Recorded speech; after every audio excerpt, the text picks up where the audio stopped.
Welcome to Hatman Strikes Back Daily Boxing News. So, according to Mike Coppinger of ESPN, Lawrence Okolie is in talks to fight Luis Ortiz in the UK. Fight hasn't been signed or formally announced or anything like that. It's just what Mike Coppinger says is in the works behind the scenes, according to his trusted sources, right? And Mike Coppinger tends to have good sources, better than Dolmio or Ragu or whatever source you can think of. Anyway, if this fight does go ahead, what does it really do for Lawrence Okolie? And is it the right fight to take? Well, first of all, in terms of what it does for him, as far as rankings, not much, because Lawrence Okolie is ranked, as you can see here, by the WBC at number 4. He's not ranked by any of the other sanctioning bodies in the top 15. And Luis Ortiz is only ranked by one sanctioning body as well. That's the WBA. He's in at number 12. So Lawrence Okolie is much closer to the top of a ranking with a major sanctioning body than Luis Ortiz is. So by beating Luis Ortiz, Lawrence Okolie gains nothing as far as ranking, at least with the current state of the rankings. They might change and, shift things around. We'll see. But because of Luis Ortiz's association with Deontay Wilder, the first fight they had was a good competitive bout.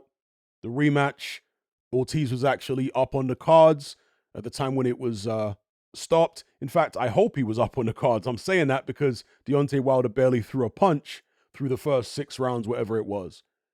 And, of course, Luis Ortiz also beat the likes of Bryant Jennings back in the days. And more recently, he dropped a decision to Andy Ruiz. He was actually on the canvas a couple times in that fight. But yeah, Luis Ortiz has a relatively high profile, particularly in the United States.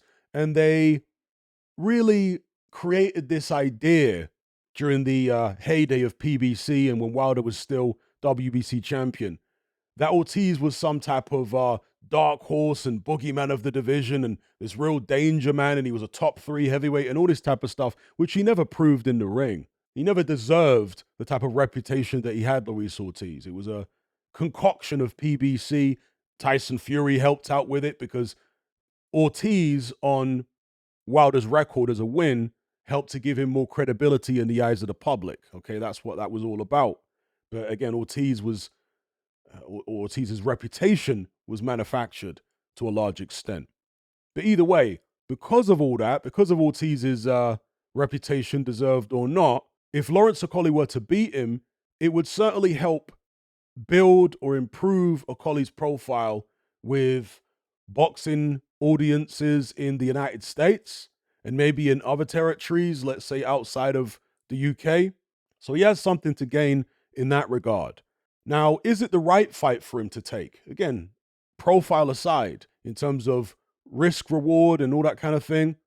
Well, Luis Ortiz is listed at, actually, it doesn't have his age on here, but he'll be somewhere in his mid-40s if you look up his age on maybe Wikipedia or whatever. But as far as I'm concerned, in my opinion, this guy's closer to 50. In fact, I wouldn't be surprised if his real age is 50. Lawrence Okolie, on the other hand, is 32 years of age. So I don't see it as a fight that is too risky to take. I think Lawrence Okolie should beat Luis Ortiz comfortably. And if he can't beat Luis Ortiz, then where's Lawrence Okolie really going?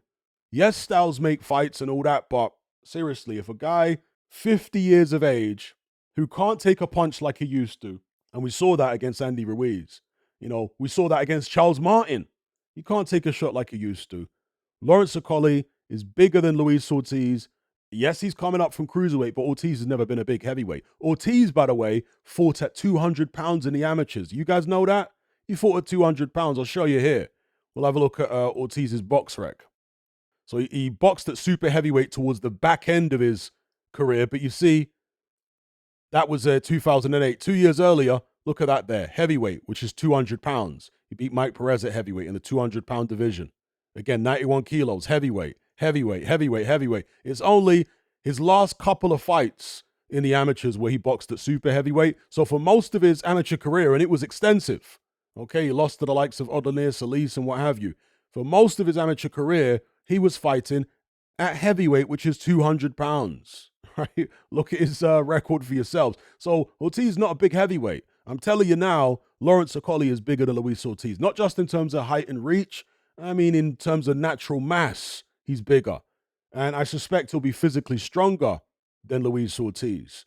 Now, if you're talking about a prime Ortiz, stylistically, I can see how he would be a problem for Lawrence Okolie. You know, the southpaw, quick hands, lets his shots go. You know, he used to be able to take a pretty decent punch. He can hit hard himself, decent footwork and all that kind of thing. But the current version of Luis Ortiz, the first time Lawrence Okolie catches him clean, I'm expecting Luis Ortiz to be on the canvas. All right. And unlike Andy Ruiz, Lawrence Okolie has the height and reach to keep Ortiz on the end of his punches. So, yeah, some people have compared Lawrence Okolie to Deontay Wilder in the past. They're quite different fighters, to be honest with you. But the puzzle for Luis Ortiz to try and solve would be similar against Okolie. Again, tall, rangy guy, height and reach that can punch with the right hand in particular. But I want to say that Lawrence Okolie is a technically better fighter than Wilder, quite a bit better. He's more sophisticated in the stuff he does in the ring. So, yeah, that Okolie, 32 years of age, probably in his prime, against a 50-year-old Ortiz, he should be dealing with this guy without any problems. Seriously. And if he can't, as I say, where's Lawrence Okolie really going? So, long story short, it's kind of a weird fight. I would have hoped to see Lawrence Okolie in there against somebody more relevant than Luis Ortiz next. But I guess it's only his second fight if this contest goes ahead at heavyweight. And, you know, many fighters that move up from lower weight classes, they have a few fights to acclimatize to the heavyweight division. And taking on a way past his prime Luis Ortiz, I guess would fit into that trajectory of building yourself up to more serious and more competitive fights. So I don't have a massive issue with it, to be honest with you, as Okolie attempts to climb the ladder. But it's really just, as I say, a fight to build his profile and a fight to help him acclimatize to the heavyweight division. So that's my take on it. Give me your take in the comment section below. Ortiz's last fight, just to go into this as a pro, was earlier on. Well, it was actually last year, excuse me. That was in January last year. Wow, so it was a long time ago. He hasn't fought for a year, basically. And prior to that, he hadn't fought for nearly 2 years, right? Since the Andy Ruiz fight. So very, very inactive, as well as his old age. Lawrence Okolie, of course, much more active. Fought in December with a first round knockout. Then he fought Rosansky prior to that in May last year. And prior to that, he fought Chris Billam-Smith, which was actually a year prior. So, yeah, there you have it. Give me your thoughts in the comment section below. Lawrence Okolie potentially taking on Luis Ortiz.